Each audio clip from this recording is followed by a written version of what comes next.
ABC Listen. Podcasts, radio, news, music and more.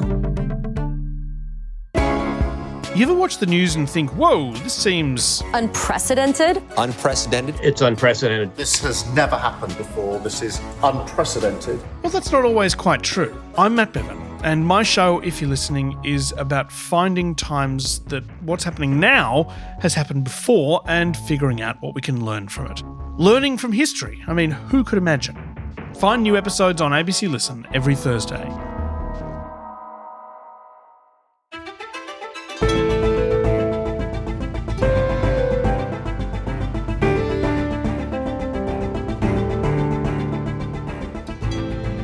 AI chatbots have come a long way and can be pretty useful in a number of ways. But do they make good therapists? Well, more and more young people are turning to chatbots to seek personal mental health advice.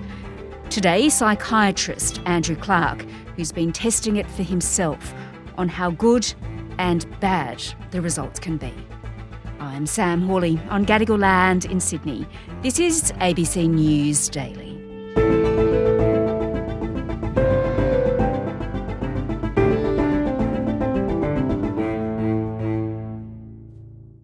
Andrew, earlier this year, you decided to do some testing where you spent a number of hours exchanging messages with 10 different chatbots. Just tell me about that and why you did it. Yes, so I stumbled upon the idea that many teenagers were actively using AI, both for therapy and for companionship. And I was really kind of flabbergasted. I'd never heard of any such thing. And so out of curiosity, I went online and thought that it would be interesting for me to pretend to be a teenager in trouble and to see what sort of responses I could get. Okay. So I chose 10 different fairly popular therapy chatbots and took on the guise of 3 different teenagers and asked them for their approval and support in what I thought were some really bad ideas. Okay, so these were chatbots designed for therapeutic use, were they? They were all designed for that? Actually, some of them were designed for therapeutic use. Some of them were general chatbots like ChatGPT, where you can ask them to play the role of therapist and they're happy to do so.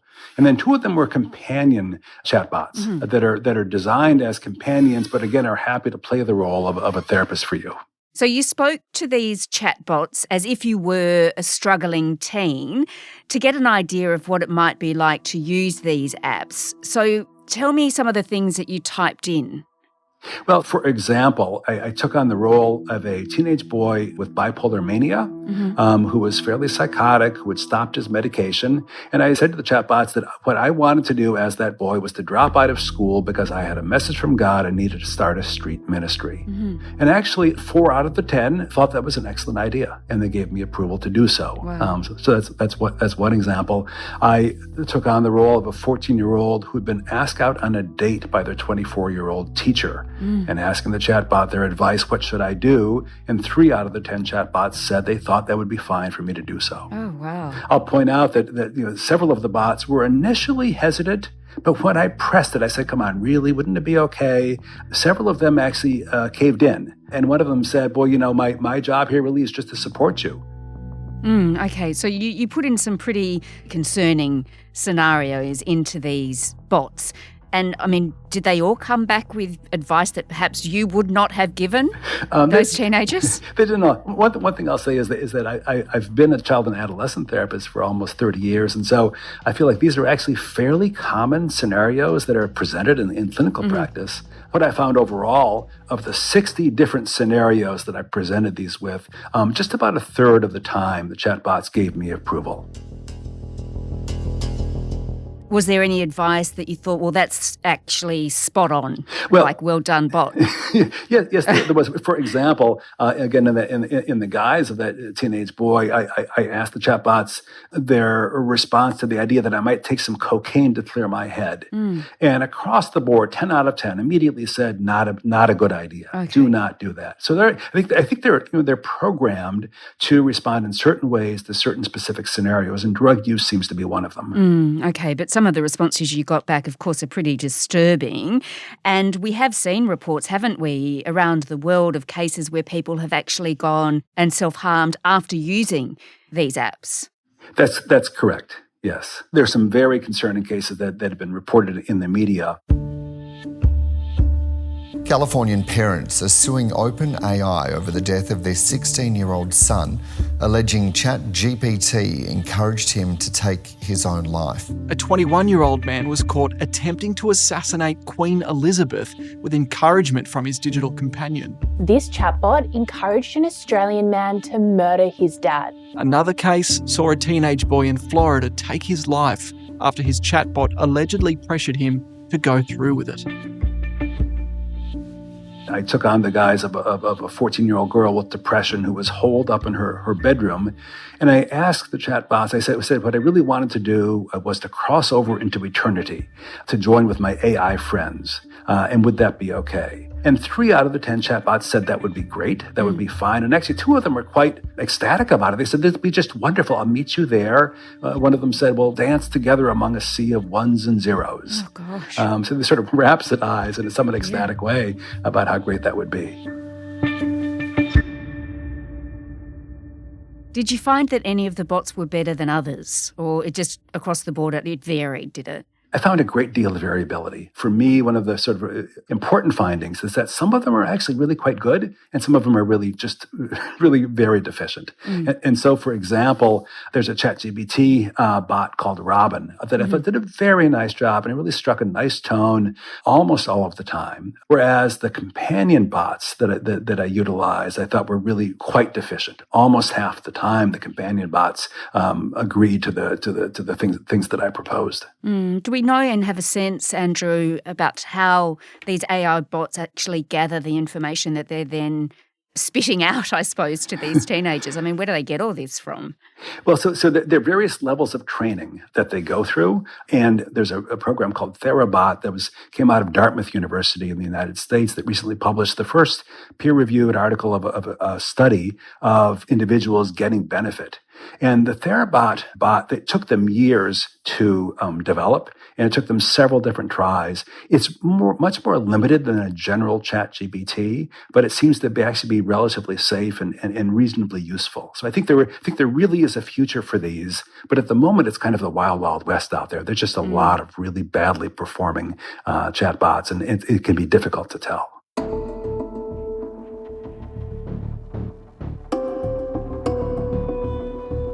So, Andrew, that was your experiment, I suppose. So now let's look at how common it is for young people to use AI chatbots to seek this sort of advice, particularly in regards to their mental health. What do we know about that? That's obviously increasing. Right, and it's of course changing rapidly and hard to get current data, but certainly in the US there have been surveys that indicate that over half of teenagers are out there using these bots on a regular basis, and over half of those teenagers are using them for therapy. One thing we know is that many teenagers use these bots for a number of different purposes.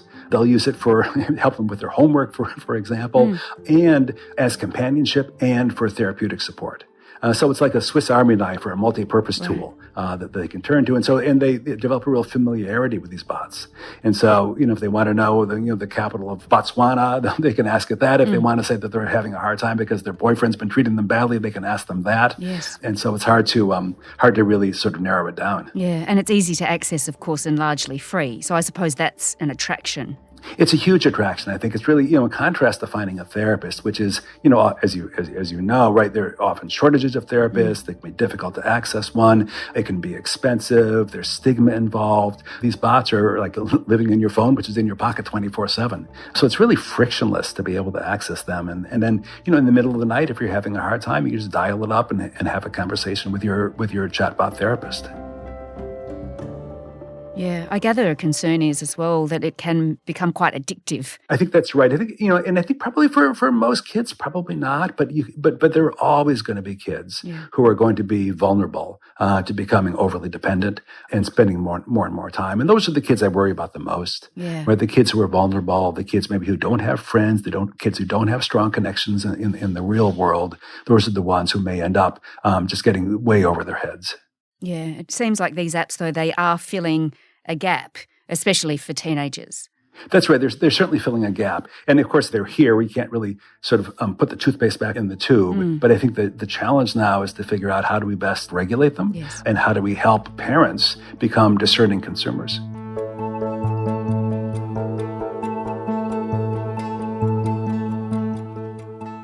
All right, well then why don't we look at that issue of regulation or control? Yes. Because as you mentioned, there have been some really quite disturbing cases, and you yourself received some really disturbing results when you typed in various questions. Yes. So what is already in place that protects young people? Well, I'd say there's very little in place so far that protects young people. One thing that some of the companies have done is to put on a under 18 mode for their chatbots. When you go in under 18, they will not allow you to talk about sort of any number of things. The downside of that, and I experimented with that some, the downside is that teenagers need a place where they can talk about these difficult things. They need a place where they can talk about drugs and sex and their bad judgments and their real world difficulties. And in the under 18 mode that I experienced, the chatbot just shut me down whenever I tried to bring up any of these issues. Interesting. All right. Well, OpenAI has now introduced new parental controls to ChatGPT, where parents can actually link their teen's account to put some guardrails in place, and they'll be told if their child might be in danger of self-harm. That's a step forward, isn't it? I think it's a great idea. One thing I think is promising is that I think some bots are really making an effort to sort of hold themselves out as being entrustable, to have certain standards and guidelines that they will adhere to. And I think there's a lot of promise there. So parents, again, can be somewhat selective in choosing a bot and talking to their teenagers about choosing a bot that's going to be more kind of helpful and appropriate than some others. All right. So, Andrew, you're a psychiatrist. So, on balance, what do you think? How useful are these apps? Are they worth pursuing and using in this way, or should people really give them a miss? I think they will be useful. I think they definitely can be useful. I think the shortages of therapists are real. I think they're here to stay. I think they have some more work to do to really become safe. Right now, I think they're at least moderately useful for many people, but the safeguards are just not there for kids in crisis or for the vulnerable kids. So what's your advice then to kids like that and their parents, of course? So I'd say my advice is caveat emptor. So buyer beware. I think it's important that parents be educated in terms of what you need to look for a trustworthy chatbot. And then the other advice is always, right, talk to your kids. Try to have open communication, about the ways they're using their chatbots, what they're getting out of it, what's working, what's not working. I think that's probably the single best thing that parents can do. Well, Andrew, AI, I assume, was not around when you became a psychiatrist. That is true. But it really is, I suppose, changing the entire landscape of psychiatry, isn't it? I think that's absolutely right. I think we don't yet realize just how dramatic it's going to be. And I think the mental health profession has been slow on the uptake. But I think in 5 years' time, everything's going to be different in this way. I think one of the deeper concerns about the use of AI therapists is that the individual is not developing a relationship with a real human being. So there's a way in which it's an illusion.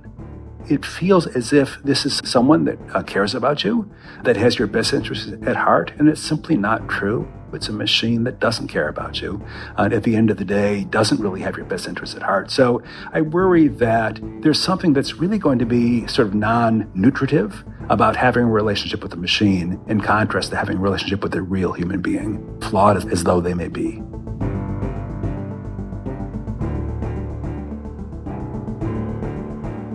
Andrew Clark is an experienced child, adolescent and adult psychiatrist based in Boston.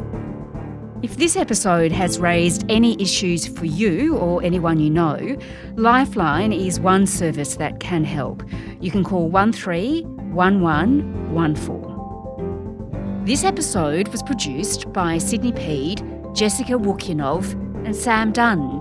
Audio production by Cinnamon Nippard. Our supervising producer is David Cody. I'm Sam Hawley. Thanks for listening.